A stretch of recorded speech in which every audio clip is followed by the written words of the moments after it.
Well, whether or not Alfred Hitchcock is my favorite director, I don't know whether it's germane. Sometimes he is, though. But even a director of the stature of Alfred Hitchcock didn't always get exactly what he wanted.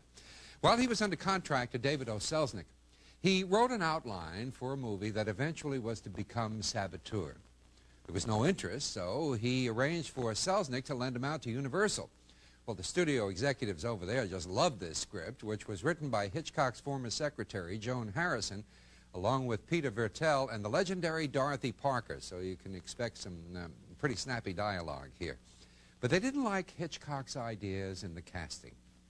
What Hitch wanted was Gary Cooper and Barbara Stanwyck for the leads, with Harry Carey as the villain. Well, Universal was a little more budget-minded, and they wanted stars from their own stable, like Priscilla Lane and Robert Cummings. Well, of course, the men with the money always win these arguments, and Hitchcock had to concede. He also lost out in getting Harry Carey, but that was a little because of Mrs. Carey, more than anything the studio said. Harry Carey was respected for many years as the kind of character who epitomized American values, and for that reason, Hitchcock wanted to cast him against his type as the villain, who was un-American. Well, Carey's wife said that the youth of America would be totally disillusioned if they saw anything like this, and casting him as a anti-American villain was totally out of the question.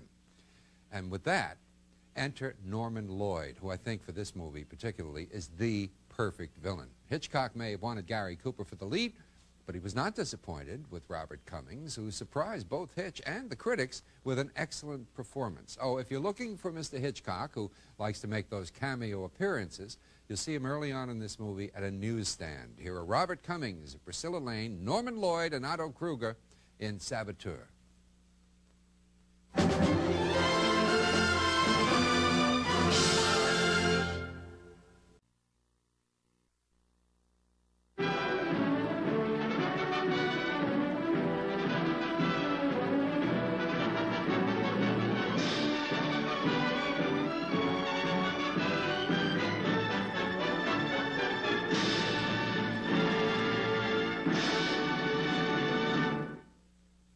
Saboteur was made before the United States got into World War II, at a time when Americans weren't really used to the idea that people could be persuaded to betray their country.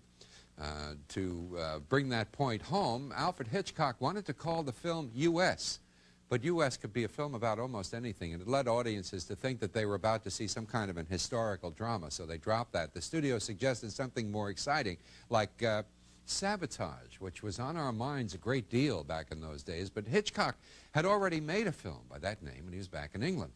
Saboteur retained that feeling with a slight shift in emphasis from the crime to the man who commits the crime, and it was just right.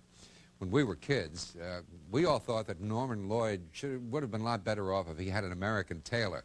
The sleeves never would have fallen off on our clothes. Those final suspenseful minutes were filmed on a soundstage, not at the real Statue of Liberty. This was a 50-foot replica with rear screen projection. Someday we'll explain it more fully. It's a very, very interesting process. It's called blue screen. Now let's take a look at this.